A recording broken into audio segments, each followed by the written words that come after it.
Welcome to What Changes Everything. I'm JC Thackeray, and this is a space for people who feel like something isn't working in their marriage, but aren't exactly sure what to do about it. Each week, I share simple tools and new ways of thinking that can change how you experience your relationship and ultimately your life. Today, I want to talk about something that I think so many people experience but rarely know how to describe. It's what I call the channel you're living on. Have you ever looked at your marriage and thought, nothing is really wrong, so why doesn't it feel right?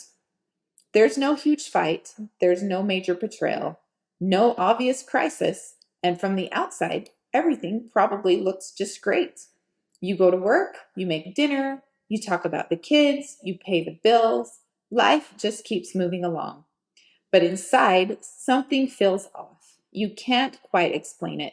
You just know this isn't how you thought marriage would or should feel. And almost as quickly as that thought shows up, you talk yourself out of it and you say, maybe this is just a phase and every marriage feels like this, or I should just be grateful. So you keep going, you keep plugging along, and because it doesn't feel bad enough, you don't do anything about it. This is actually where a lot of people get stuck.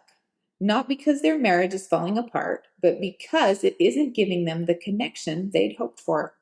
They're living in this uncomfortable middle ground, not miserable, not thriving, just existing. And over time, it starts to wear on you. You begin questioning yourself and you begin to wonder if you're expecting too much.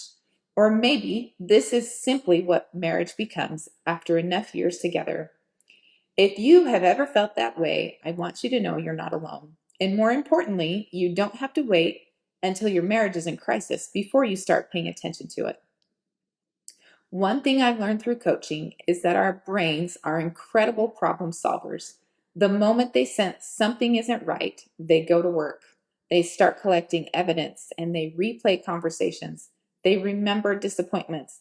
They notice what your spouse didn't say or what they didn't do, how they reacted. It's like your brain is creating an entire television channel devoted to everything that's wrong. And before long, that's the only channel you're watching. Now, here's what's important. That doesn't mean your brain is bad. Your brain is actually trying to protect you and it's trying to solve a problem.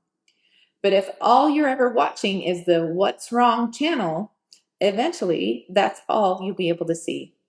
And when that's the lens you're looking through, it becomes really hard to notice anything else. This is where today's coaching tool comes in. I call it changing the channel. Not because you're pretending everything is okay, not because you're ignoring problems, and definitely not because you're forcing yourself to be positive.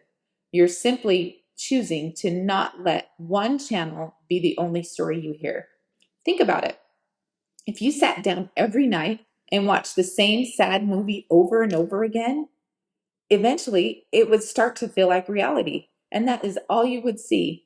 Changing the channel doesn't erase the movie, it simply reminds you there are other stories available.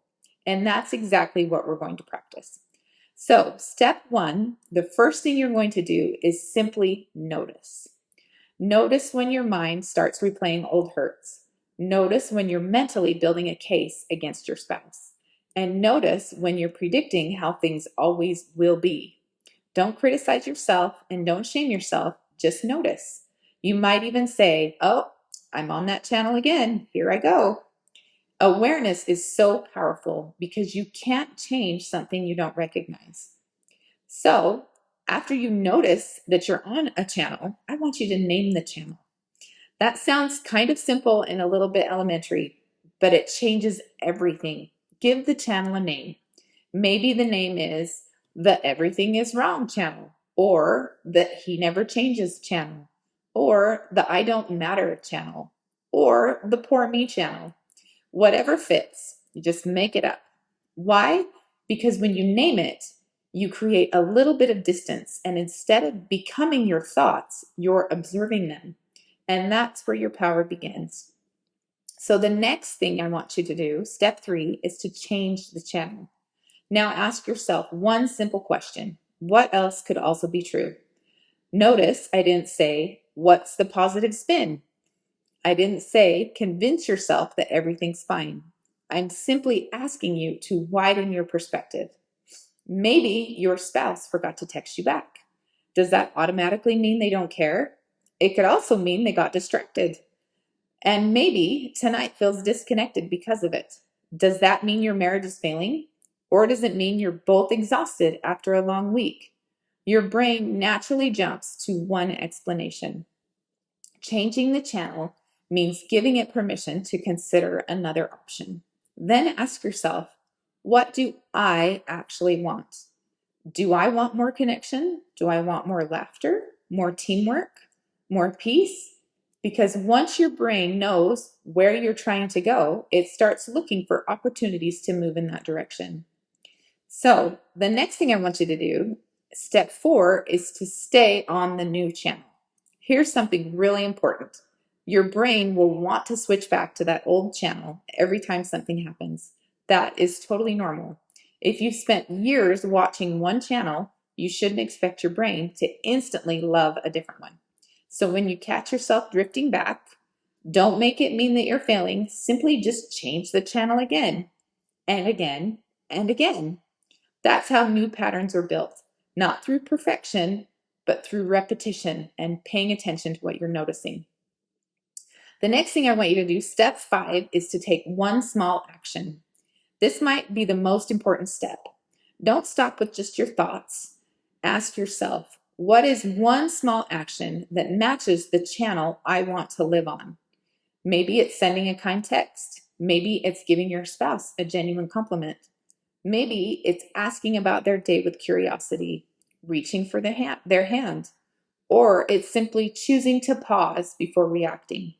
Small actions matter because healthy marriages aren't built through giant moments.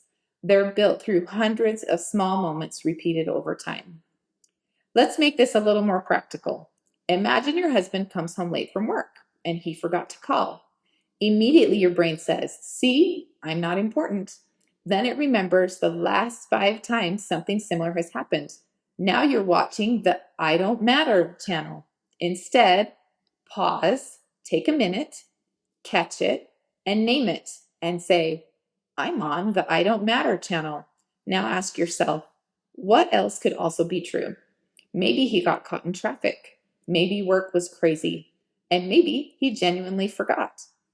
None of those explanations excuse poor communication, but they do keep you from deciding what the situation means before you even had a conversation.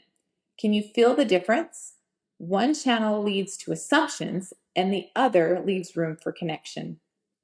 I remember a season in my own relationship where nothing was falling apart. There wasn't one huge problem I could point to, but I didn't feel the way I wanted to feel. So I kept telling myself it's not that bad. I thought ignoring those feelings somehow made me stronger, but it didn't. It just kept me stuck longer. When I finally started changing things and I wasn't waiting for my relationship to become perfect, it was then that I was learning to notice where my attention was living. Because the channel I watched every day shaped how I experienced my marriage. And once I learned that I could choose where I placed my attention, everything started feeling a little lighter. Not because life suddenly changed overnight, but because I did. Here's what I hope you take away from today. You don't have to wait until everything is different before you begin experiencing your relationship differently. You don't have to solve every problem this week, and you don't have to have all the answers.